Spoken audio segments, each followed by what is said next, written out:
sideways. You look lovely, but you're sideways, my friend. It's all those self-tapes. They make you do everything horizontal. Oh, yes, you have to be vertical. I'm so glad to be vertical. Welcome to the show. Now, you have a little introduction. Here we go.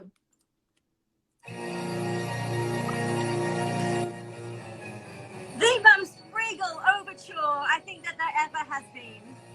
My fabulous guest today is musical singing sensation and actress Rebecca Spencer. Rebecca is a graduate of Ithaca College with a Bachelor of Music degree with an emphasis on classical vocal performance.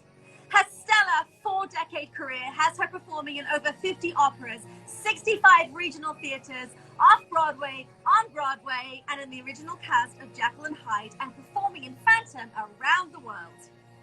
Recognized nationally and internationally for her recording, cabaret, and concert performances, she won a Backstage Bistro Award for her debut album, Wide Awake and Dreaming.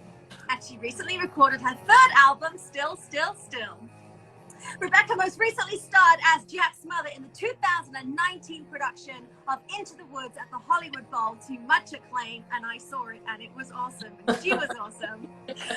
I don't think there's a musical that Becky hasn't been in, and I can't wait to learn more from this vocal angel. Please welcome the fabulous Rebecca Spencer. Wow, that's an intro. Yes, oh my gosh, but you deserve so much more for your amazing career. Oh, well, you know, it's so funny. You know, every time I hear the beginning of the overture for Phantom, a little history with the show, and we don't have to go into this. I'm grateful that the Masked Man has been very good to me, and I pay kudos to Gillian Lynn and Hal Prince and Artie Masella and David Caddick, who all brought me into those productions around the world. Las Vegas Spectacular, in Germany, and in the Asia tour. But every time I see overture, I get all sweaty because when I first, because it makes you nervous, you know. Yes. The first time I performed in Phantom was in Germany, sung in German, and I played the role of Carlotta, and that was the Hamburg Germany company. See, that's how long it has been, because they've had a revival already. Oh my gosh! But I know, it's like, there you go. Hello. Wearing that 60-pound gown that Carlotta sings, and just to come out and sing this aria with this head. And every time you would see the curtains, I would be upstairs, all the curtains would come up on cue, musical cue, and you would finally see that last one up, and then you're supposed to enter in silence, singing this cadenza. Every Carlotta knows this, and it's a really difficult role, and I really enjoy myself. But it always makes me nervous to hear that overture. But fast forward, I went on to play Madame Giry. As my voice got lower, it's a good thing. So I lived through the show again from another set of eyes and wearing a different set of shoes, you know. How and amazing. Fantastic, you know. But to sing, you actually had to sing in German. How many? Yeah, it was how was but that? there's companies all over the world. And this particular one, that the first time I did Phantom, it was in German.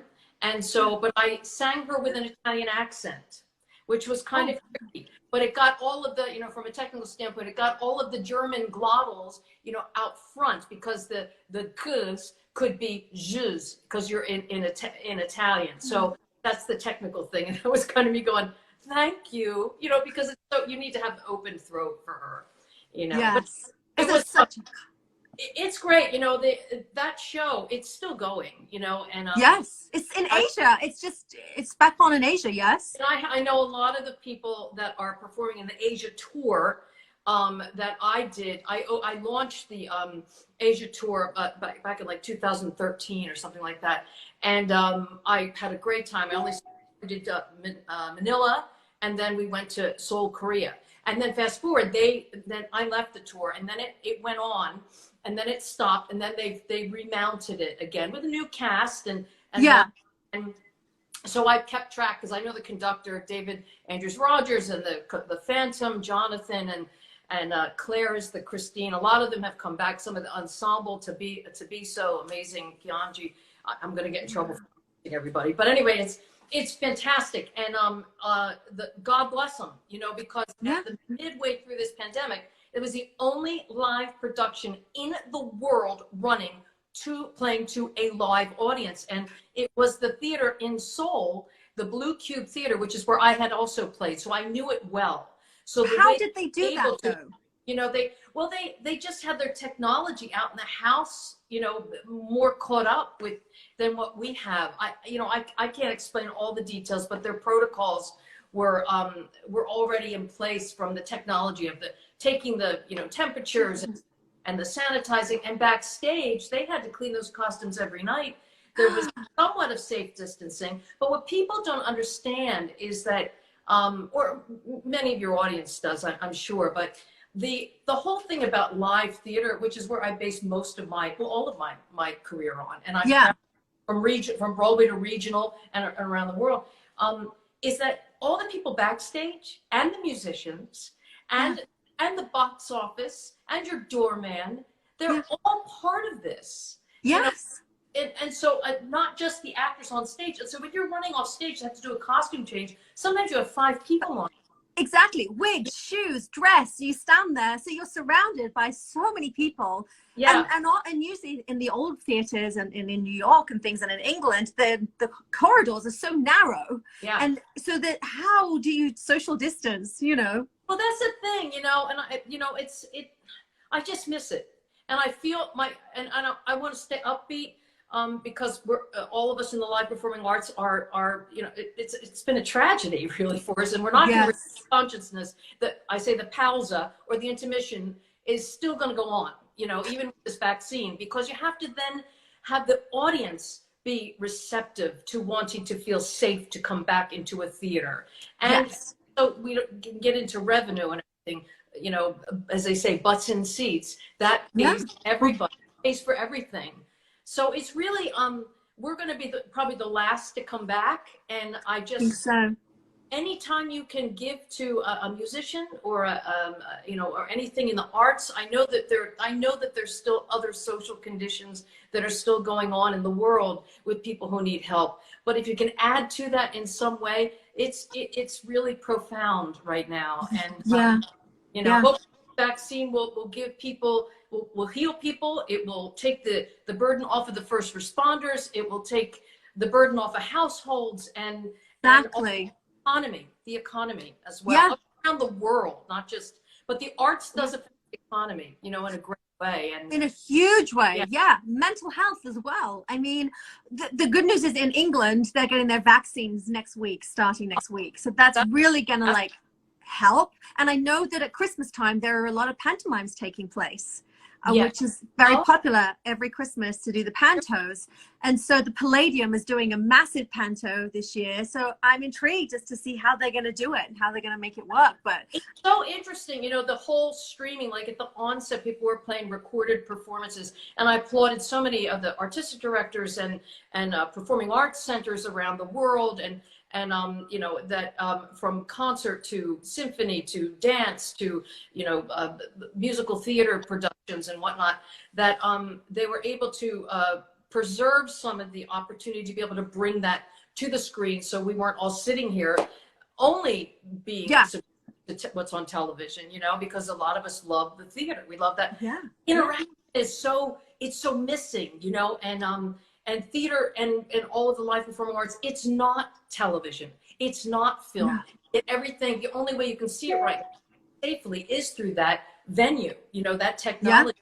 So there's a difference. And a lot of folks out here in California, even though I still regard myself as a New Yorker, like the theater background, a lot of folks out here, like when we had work being done on our house because we had a flood, you know, in the middle of all this, that crazy, right? That they were saying, oh, well, it looks like the arts are coming back. I was like, no, they're not. I said, television and film are slowly coming back, and God bless them, because they were figuring out safe ways to be able to do that. But I said, that has nothing to do with live theater. I said, so don't confuse it, sort of educate yourself as to really what's at play here. Anyway, that's my chat, because I want to stay upbeat, and I'm lighting a candle every night, and you know, responders and for the vaccine, and finally, you know, we have something, we've got some hope. You know, we have hope, and it is going to come back. We just have to hang on. We've got a little bit longer to hang on for. And I know your hubby as well, Jim, because he's at the Annenberg Center of Performing Arts, and he, you know,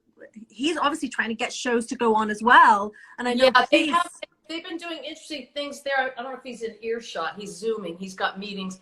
He was actually at the theater this week because they were taping some live performance concerts in one of their, they're called the sorting room, which is when they mount and produce intimate productions.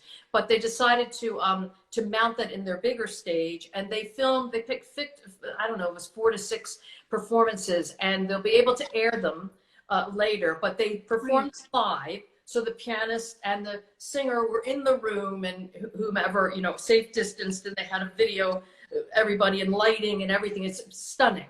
But their sound is stunning in that house. But but they had to, you know, they had to edit it, and now that's what you'll see later. Even though it was nice that the performers got the experience of performing with the piano, with their, you know, their instruments, you know, beautiful.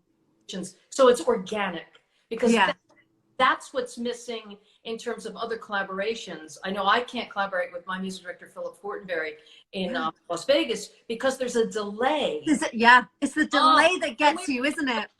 You know, I'll just continue to do research, and then I'll just throw a whole pile of music at us. He's going to be like, please let this pandemic be over.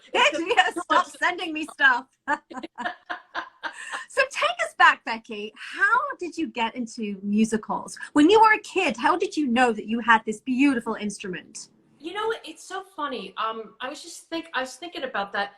First grade was my first musical. And I remember auditioning in front of the class. I played Wendy in a production of Peter Pan that my first grade teacher decided to mount. But it wasn't the Peter Pan we know. It was a special children's version. Oh, nice. And so, and I can still, you know, it's so funny. I think I have a reel-to-reel tape that my brother, I think, even, it's somewhere in one of our boxes. But that was kind of like a fun thing to understand that was possible, you know. And then we had group, you know, we had hall singing. That was our music program in elementary school. We would have hall singing. As it expanded, you know, the music teachers, we had a really good music program and really good theater programs in the Chamonix School District in Langhorne, Pennsylvania. That's where Northeast Philly, basically, Pennsylvania. And at that time, they had terrific programs. So while I was taking place in sports and doing all kinds of things, I also was partaking in the choirs, and then I would get a solo, and then I would be excited, and all of a sudden, the summer stock program at Neshaminy Summer Stock, which I value quite. My mentors really started from there, and they still have it going. I popped in this summer when they had to cancel, and then I got to pop in and introduce myself to a whole nother generation, you know. And lovely. But it's still going. It's almost 40 years, I think. But it was quite an amazing thing. And then it was time for college. And I thought, is it possible that I can like go major in theater or music? So I had a little bit of piano skills, a little bit of that, but mostly I went for theater, thinking I was going to go to theater, take some voice lessons at Ithaca College, and a major in broadcasting. And now, once I got exposed that I could sing, even though I had to sing to get into the theater program, they said you really need to become a music major to develop your skills. So I ended up with a class. It was a lot because I was behind skills, but my voice, Dr. Leslie Bennett, my teacher, and Mr. Dobler, our choir director, he just retired over the last couple of years. There's a couple other teachers that were really quite amazing mentors to me. Earl McCarroll, who I just lost, we lost to the Angels, my teacher. And but anyway, that directed me to getting a classical music degree. So I didn't get a musical theater degree. I had to learn the repertoire. And had I not known that, I would never have understood the definition of art song. The whole art song interpretation, where the accompaniment actually marries the poetry. And so when it became, we had to take orchestration classes, do a little bit of composition classes as well in our theory. And so I didn't realize that all that education was going to mesh up. And while I couldn't make a career out of recitals, when I got